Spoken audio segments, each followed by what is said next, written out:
अस्सलाम वालेकुम, मैं हूं मरियम नवाज और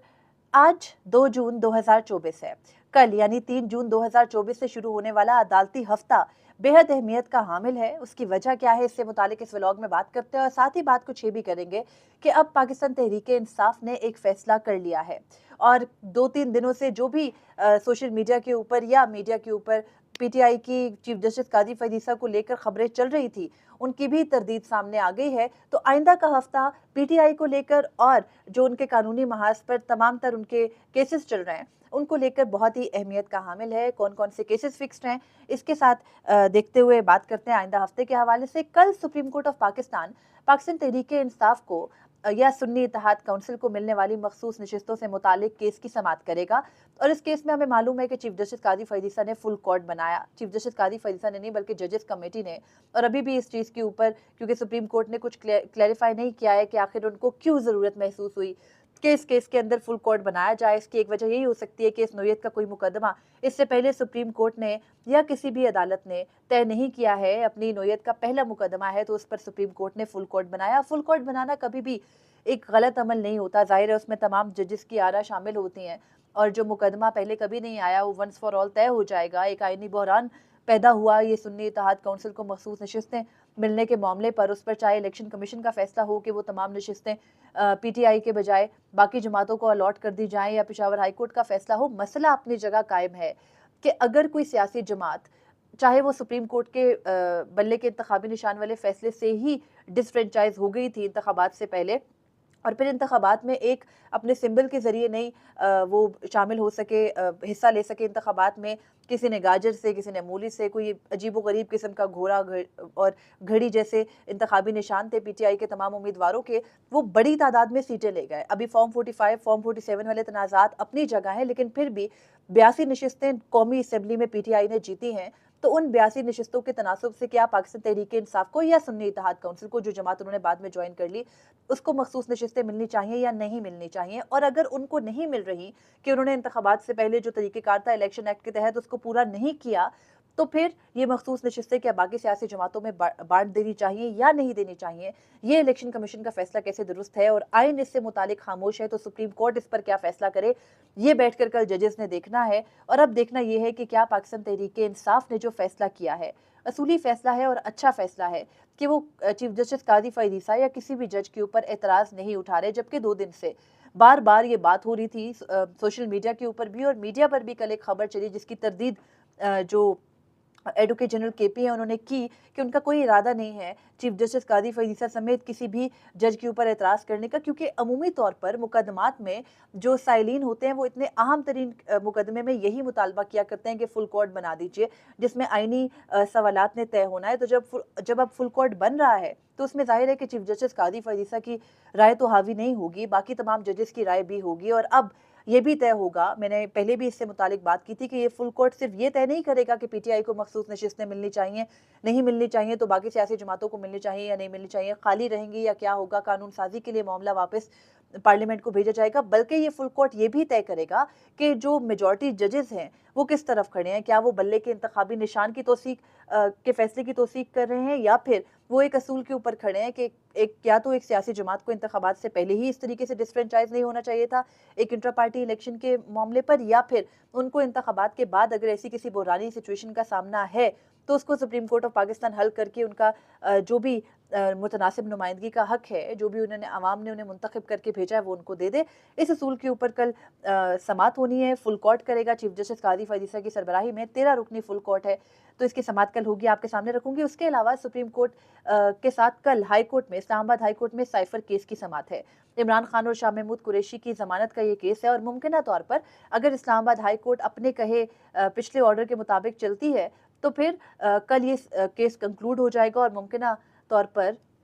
इमरान खान और शाह महमूद कुरैशी को इन अपीलों में रिलीफ मिलने जा रहा है, क्योंकि प्रोसिक्यूशन साइफर केस में अपना केस इस्लामाबाद हाई कोर्ट के सामने साबित नहीं कर सकी है, बिल्कुल उसी तरह जैसे वो 22 दिसंबर 2023 को सुप्रीम कोर्ट के सामने भी साबित नहीं कर सकी थी। इसके अलावा मंगल को सुप्रीम कोर्ट में एक अहम मुकदमा है बहरिया टाउन। आपको पता है मलिक रियाज आजकल एक सिचुएशन में है और वो सिचुएशन ये है कि उनको बुहरान का सामना, उनके खिलाफ नैब इंक्वायरीज हो रही हैं। अलकादिर ट्रस्ट केस में उनकी गवाही और वो ये कहते हैं कि उन्होंने उनकी गवाही मांगी जा रही थी और वो किसी भी सूरत झुकेंगे नहीं और जो भी उनके ऊपर मुश्किलात आएंगी। उसके बाद हमने देखा कि बहरिया टाउन पिंडी के ऑफिस के ऊपर हैरानकुन तौर पर मैं कहूँगी कि छापा पड़ा, क्योंकि आज तक मलिक रियाज पर कोई हाथ नहीं डाल सका था और ये पहली मर्तबा हुआ है। खैर, अब सुप्रीम कोर्ट ऑफ पाकिस्तान ने जो बहरिया टाउन मरी है उसका केस अलग कर लिया था। बहरिया टाउन के बाकी जो केसेस थे हमने देखा, वो सुप्रीम कोर्ट ने 190 मिलियन वाला मामला भी तय किया था, तो उसी से ये बहरिया टाउन मरी का केस भी निकला था। अब वो उस केस की समाअत होगी मंगल को। चीफ जस्टिस काजी फैज ईसा की सरबराही में 3 रुकनी बेंच इस केस की समाअत करेगा। उसके अलावा बुध को अहम केसेस समाअत के लिए मुकर्रर हैं। आपको मालूम है जजेस के खिलाफ प्रेस कॉन्फ्रेंसेस का एक सिलसिला चला और उसके बाद फैसल वाउडा की प्रेस कॉन्फ्रेंस पर, जिसमें उन्होंने ये कहा था कि हम इनके पगड़ियां अगर हमारी उछाली जाएंगी तो हम पगड़ियों की फुटबॉल बना देंगे। उस प्रेस कॉन्फ्रेंस पर सुप्रीम कोर्ट ऑफ पाकिस्तान ने तौहीन अदालत का नोटिस लिया था। फैसल वाउडा और मुस्तफ़ा कमाल को नोटिस जारी किए गए थे कि बताइए आपके खिलाफ तौहीन अदालत की कार्रवाई क्यों ना शुरू की जाए, और उसके साथ ही उनको ज़ाती हैसियत में भी बुलाया गया था। तो इस मुकदमे की समाअत चीफ जस्टिस काजी फैज ईसा की सरबराही में 3 रुकनी बेंच करेगा बुध को, यानी 5 जून को। उसके अलावा 6 जून को एक और अहम तरीन मुकदमे की समाअत है जो कि नैब तरमीम केस का मुकदमा है, और उसमें इमरान खान आपको पता है अडाला जेल से पेश होते हैं। गुज़िश्ता रोज लाइव स्ट्रीम ना करने से मुतालिक सुप्रीम कोर्ट का बड़ा दिलचस्प और अजीब एक फैसला सामने आया, जिसमें सुप्रीम कोर्ट ने वो तमाम वजूहात बताई जो उनके सामने न रखी गई थी, और फिर सुप्रीम कोर्ट ने एक इम्कान के ऊपर लाइव स्ट्रीम करने से मना कर दिया और साथ में ये वाजे कर दिया कि सुप्रीम कोर्ट का सवाबदीदी इख्तियार है कि वो किसी मुकदमे को चाहें तो लाइव स्ट्रीम करें और ना चाहे तो ना करें। और अब इस केस की बंद कमरे में समाअत होगी 6 जून को, और उसमें इमरान खान भी पेश होंगे, और फिर ये देखना है कि क्या इमरान खान खुद दलाइल देंगे या फिर अभी उनके वकला पहले दलाइल देंगे और उनकी दलाइल की बारी बाद में आएगी। क्या उनका दोबारा से कोई इंटरेक्शन या बातचीत होती है या नहीं होती। 11:30 बजे 6 जून को नैब तरमीम केस की समाअत है सुप्रीम कोर्ट में। उसके अलावा 7 जून को यानी जुम्मे को अहम तरीन एक मुकदमा है सुप्रीम कोर्ट में। आपको मालूम है इंतखाबी उज़रदारी थी, जो डिप्टी स्पीकर थे कासिम सूरी, उनकी लश्करी रईसानी के खिलाफ सुप्रीम कोर्ट में आई थी और एक स्टे के ऊपर उन्होंने इमरान खान दौर में डिप्टी स्पीकरशिप तकरीबन 4 साल, जब तक कि उन्होंने वो डिप्टी स्पीकर मशहूर ज़माना रूलिंग नहीं दी थी, तब तक इंजॉय की। उस स्टे वाले केस को चीफ जस्टिस काजी फैज ईसा ने बाकी केसेस से अलग करके सुनना शुरू किया, और वहां पर उस केस में जो कि एक इंतखाबी उज़रदारी का केस है, जिसमें ये आपको पता है इंतखाबी उज़रदारियाँ ये होती हैं कि अगर किसी हलके के अंदर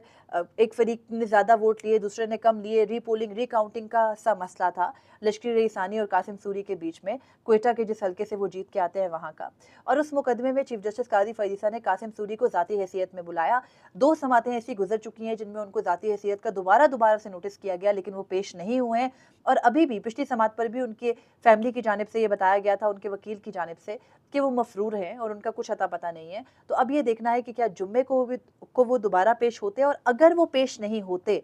तो वो चीफ जस्टिस काजी फैज ईसा जो ये समझते हैं कि कासिम सूरी ने क्योंकि गद्दारी की थी और उनके खिलाफ जो डिप्टी स्पीकर रूलिंग केस का फैसला था उसमें ये कहा गया था कि डिप्टी स्पीकर के खिलाफ उस वक्त रूलिंग देने पर गद्दारी का मुकदमा चलाना चाहिए, और वो एक नोट था जस्टिस मियां खिल का उस टाइम पे। तो क्या उस नोट की बुनियाद पर जब चीफ जस्टिस काजी फैज ईसा ने ये पूरी कार्रवाई इनिशिएट की है, तो कोई सख्त ऑर्डर आएगा उनके ना पेश होने पर, या फिर पेश होंगे कासिम सूरी या नहीं पेश होंगे? जुम्मे को इस मुकदमे की समाअत होगी। इसके अलावा आइंदा हफ्ते जो इस्लामाबाद हाई कोर्ट है उसके भी 2 जजेस यानी जस्टिस बाबर सत्तार और जस्टिस मोहसिन अख्तर कियानी की तौहीन अदालत करने पर भी कार्रवाई होगी इस्लामाबाद हाई कोर्ट के लार्जर बेंचेस की। उनसे मुतालिक भी आपको बताएंगे। अगला हफ्ता बिलाशुबा पीर से मंगल हर दिन बड़े बड़े केसेस हैं, उन केसेस की क्या रिजल्ट्स निकलेंगे, क्या किस एंगल में उनकी डिसीजंस हो सकती हैं, इससे मुतालिक ये तय हो जाएगा कि आइंदा मुल्क ने या फिर जो हमारा सियासी जमातों का सियासी मुस्तकबिल है वो किस तरफ को होगा, क्योंकि सबसे अहम जो मुकदमा है वो मखसूस नशिस्तों का मुकदमा है, और उससे ये तय होना है कि मौजूदा हुकूमत की 2/3 मेजॉरिटी बनती है दोबारा से कौमी असम्बली में या नहीं बनती। क्योंकि सुप्रीम कोर्ट का जो स्टे ऑर्डर है 6 मई वाला, उसके बाद हुआ कुछ ये है कि मौजूदा हुकूमत ने कौमी असम्बली में 2/3 अक्सरियत खो दी है, और वो कौमी असम्बली की हद तक कोई भी आईनी तरमीम लाने की पोजीशन में नहीं रहे। और यही कहा जा रहा है कि चीफ जस्टिस की एक्सटेंशन हो या जो सर्विसेज चीफ्स हैं उनकी एक्सटेंशन का मामला हो, उस पर कोई भी आईनी तरमीम लाने की पोजीशन में अब हुकूमत नहीं रही है। तो इस मुकदमे का बिलवास्ता या बिलावास्ता जो इम्पैक्ट है वो ये होना है कि वो चीफ्स की एक्सटेंशन के मामले पर जा सकता है। लेकिन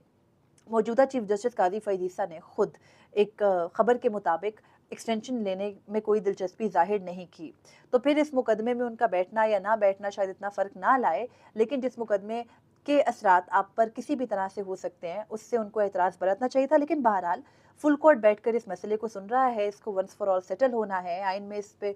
खला मौजूद है। तो देखना ये है कि क्या पीटीआई को कोई relief supreme court of Pakistan से अब मिलेगा या नहीं मिलेगा, क्योंकि चीफ जस्टिस काजी फईद ईसा के दौर में अब तक पीटीआई को सिवाय इंतखाबी तारीख के मुकदमे के अलावा किसी भी चीज़ में रिलीफ नहीं मिला है। एक और मुकदमा था जो कि साइफर का था, लेकिन वो चीफ जस्टिस काजी फईद ईसा की अदम मौजूदगी में रिलीफ दिया गया था। तो अब देखते हैं कि इस मुकदमे की फेट क्या होगी। कल किसी हद तक ये डिसाइड हो जाएगा कि किस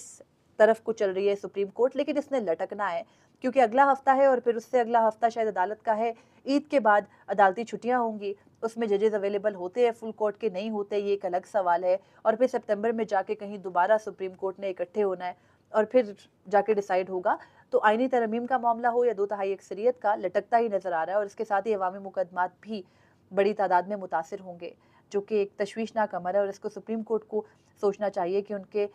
57,000 मुकदमात का अंबार है और उसको भी तय होना है। खैर, कल अब इस मुकदमे की समाअत होगी तो आपके सामने रखूंगी। तब तक के लिए मुझे इजाज़त दीजिए। अल्लाह हाफिज़।